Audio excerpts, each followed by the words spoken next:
ขณะเดียวกันนะคะช่วงวันที่ 17 ถึง 19 เมษายนนี้นะคะมีการประชุมรัฐมนตรีของกลุ่ม G7 เป็นรัฐมนตรีต่างประเทศไม่ว่าจะเป็นฝรั่งเศสเยอรมนีอิตาลีสหราชอาณาจักรสหรัฐอเมริกาแคนาดาแล้วก็ญี่ปุ่นประเด็นที่มีการพูดคุยหารือกันไปเนี่ยหัวข้อสำคัญก็คือเรื่องของการคว่ำบาตรอิหร่านมีการพูดคุยกันว่าจะสามารถทำได้ในทิศทางหรือว่ารูปแบบไหนบ้างทางด้านของแอนโทนี บลิงเคนรัฐมนตรีต่างประเทศของสหรัฐอเมริกานะคะเขาบอกว่าเร็วๆนี้จะมีการพูดถึงเรื่องของมาตรการคว่ำบาตรรอบใหม่ในโครงการขีปนาวุธและก็โดรนของอิหร่านซึ่งสหรัฐอเมริกาคาดการณ์ว่าพันธมิตรทั้งหมดนั้นจะปฏิบัติตามด้วยมาตรการคู่ขนานทางด้านของรัฐมนตรีต่างประเทศเยอรมนีและก็รัฐมนตรีต่างประเทศของอังกฤษนะคะก็มีการเรียกร้องถึงประเด็นเรื่องของการที่กองกำลังของอิสราเอลนั้นอาจจะมีการตอบโต้กลับไปที่อิหร่านโดยบอกว่าอยากที่จะให้ใจเย็นๆแล้วก็อดทนอดกลั้นในถึงประเด็นเรื่องนี้ค่ะนอกจากกลุ่ม G7 แล้วเนี่ยครับล่าสุดนั้นเนี่ยทั้งทางด้านสหรัฐอเมริกาเองนะครับทางด้านในส่วนของสหภาพยุโรปเอ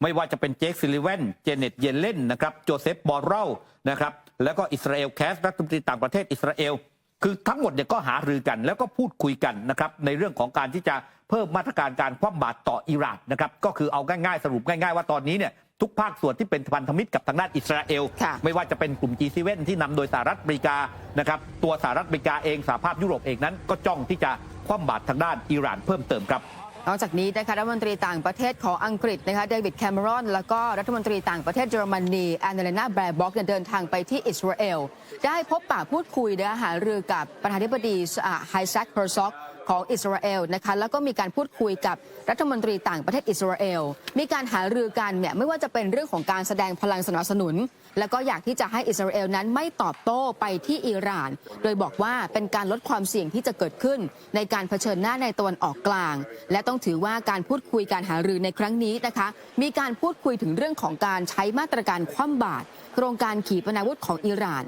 รวมถึงประกาศให้กองกำลังเพื่อการปฏิวัติอิหร่านนั้นเป็นองค์กรก่อการร้ายโดยชี้ว่าทั้งอิหร่านและก็กลุ่มติดอาวุธที่เป็นพันธมิตรของอิหร่านนั้นเป็นภัยคุกคามต่อความมั่นคงขณะที่เดวิดแคมรอนบอกว่าการพูดคุยนะคะหลังจากที่พูดคุยกับผู้นำของอิสราเอลแล้วเนี่ยเขาได้คำตอบเลยว่าจับสัญญาณเลยว่าอิสราเอลนั้นน่าจะมีการตอบโต้กลับไปที่อิหร่านอย่างแน่นอนค่ะในขณะที่ทางด้านประธานาธิบดีอิบราฮิม ไรซีผู้นำของอิหร่านนั้นออกมาเตือนอีกครั้งหนึ่งนะครับระหว่างเป็นประธานพิธีสวนสนามของกองทัพอิหร่านซึ่งจัดขึ้นเป็นประจำทุกปีโดยอิบราฮิม ไรซีนั้นบอกว่าหากอิสราเอลโจมตีคืนอิหร่านแม้แต่เพียงนิดเดียวอิหร่านนั้นจะเปิดปฏิบัติการตอบโต้ครั้งใหญ่แล้วก็หนักหน่วงผู้นำอิหร่านยังบอกว่าการโจมตีทางอากาศต่ออิสราเอลที่เกิดขึ้นก่อนหน้านี้เป็นการโจมตีในวงจำกัดเพื่อเป็นการตอบโต้ที่อิสราเอลนั้นยิงถล่มสถานทูตอิหร่านในซีเรียก่อนหน้านี้เท่านั้นถ้าอิหร่านคิดจะโจมตีจริงๆอิสราเอลก็พังราบเป็นหน้ากลองไปแล้วพร้อมกันนี้ยังกล่าวชื่นชมความสำเร็จของกองกำลังปกป้องการปฏิวัติอิสลามอิหร่านซึ่งแสดงเห็นว่ากองทัพนั้นเนี่ยมีความพร้อมอิบราฮิม ไรซีนั้นยังกล่าวตำหนิประเทศต่างๆที่พยายามปรับความสัมพันธ์มาเป็นระดับปกติกับอิสราเอลว่าเป็นการนำความน่าอับอายมาสู่ประชาชนของตัวเองโดย4 ปีที่แล้วสหรัฐอาหรับเอมิเรตส์บาห์เรนและโมร็อกโกได้ปรับความสัมพันธ์มาสู่ระดับปกติกับอิสราเอลโดยมีสหรัฐเป็นตัวกลางทั้งนี้ในระหว่างพิธีสวนสนามของกองทัพอิหร่านนั้นได้มีการนำอาวุธยุทโธปกรณ์ต่างๆมาร่วมโชว์แสนยานุภาพมีทั้งโดรนและขีปนาวุธพิสัยไกลรวมอยู่ด้วยทั้งนี้อิหร่านก็ได้เปลี่ยนสถานที่จัดงานสวนสนามในปีนี้โดยไม่แจ้งสาเหตุโดยได้ย้ายมาจัดที่ทางตอนเหนือของกรุงเตหะรานจากเดิมนั้นเคยจัดบนทางหลวงทางใต้กรุงเตหะรานนอกจากนี้ยังยกเลิกการถ่ายทอดสดผ่านทางสถานีโทรทัศน์อีกด้วยครับขณะที่มีแหล่งข่าวนะคะจากหลายสื่ออย่างเช่นแหล่งข่าวของเจ้าหน้าที่ซีเรียแล้วก็อิหร่านมีการกล่าวอ้างนะคะว่ากองกำลังพิทักษ์ปฏิวัติอิสลามกำลังเรียกที่ปรึกษาทางการทหารระดับสูงของตัวเองกลับมาจากซีเรียเพื่อเตรียมพร้อมไม่ว่าจะเป็นการกองทัพอากาศในการสกัดกั้นการโจมตีหรือว่าทางกองทัพเรือเพื่อออกเดินทางไปปกป้องเรือพาณิชย์ของอิหร่านในทะเลแดงขณะที่แหล่งข่าวนะคะที่มีการอ้างอิงว่าเป็นแหล่งข่าวภายในของอิหร่านบอกว่ากำลังจะมีการเตรียมพร้อมในการตอบโต้ทางการของอิสราเอลแล้วก็สิ่งที่เกิดขึ้นเลยเนี่ยเขาบอกว่าสิ่งที่เกิดขึ้นนั้นอาจจะนำไปสู่การเผชิญหน้าอย่างเปิดเผยถ้ามันมีการตอบโต้โดยทางการของอิหร่านมองว่าถ้าอิสราเอลตอบโต้กลับมาหรือโจมตีกลับมามีความก้าวร้าวหรือว่ามีการทำลายล้างในโครงสร้างพื้นฐานมากกว่าที่มีการคาดการเอาไว้ทางการอิหร่านก็จะตอบโต้กลับอย่างรุนแรงเช่นเดียวกันแต่ว่าแหล่งข่าวอีกรายหนึ่งบอกว่ามันอาจจะเป็นเรื่องยากสำหรับอิหร่านที่จะยอมรับว่าอิสราเอลจะมีการตอบโต้ครั้งใหญ่เขามีการวิพากษ์วิจารณ์แล้วก็คิดเห็นว่าอาจจะเป็นการตอบโต้จากกองกำลังอิสราเอลโดยใช้สื่อหรือว่าทางไซเบอร์มากกว่าค่ะครั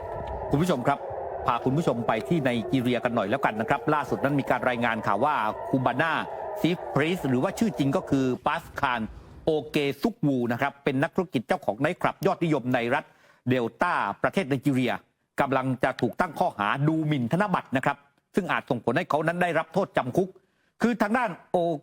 โอเกซุกวูขึ้นศาลสูงเมืองลากอสเพื่อรับทราบข้อกล่าวหาดูหมิ่นธนบัตรจำนวน3กระทงเมื่อวันที่17เมษายนที่ผ่านมาคือตัวเขาเนี่ยไปโปรยธนบัตรขึ้นฟ้าหลายครั้งตามอีเวนต์งานสังคมนะครับแล้วปรากฏว่าตอนนี้เนี่ยเขาก็ปฏิเสธความผิดเจ้าตัวนั้นได้รับการประกันตัวออกไปด้วยเงิน10 ล้านไนร่าหรือว่าราวๆ320,000 บาทนะครับ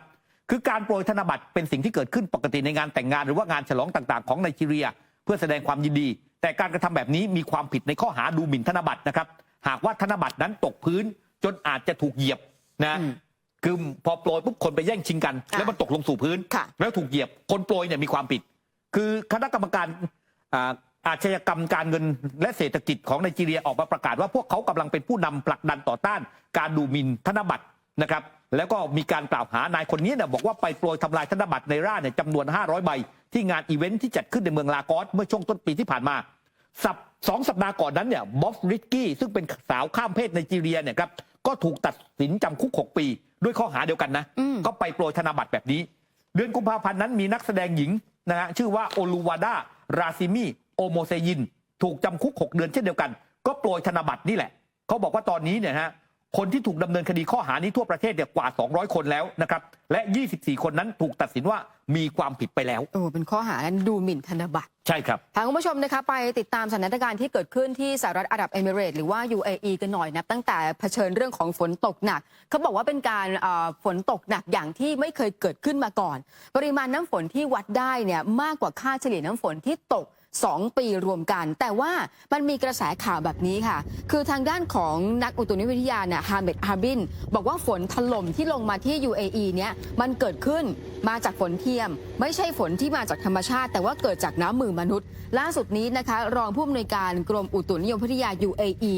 ออกมายืนยันเลยว่าทางหน่วยงานไม่ได้ส่งนักบินขึ้นไปทำภารกิจในเมฆแล้วก็ระหว่างพายุฝนที่มันถล่มเนี่ยคือก่อนหน้านี้คนเขามองเป็นหนึ่งในหลักการของฝนเทียมแต่ที่สุดแล้วจากการตรวจสอบบอกว่าสถานการณ์ที่เกิดขึ้น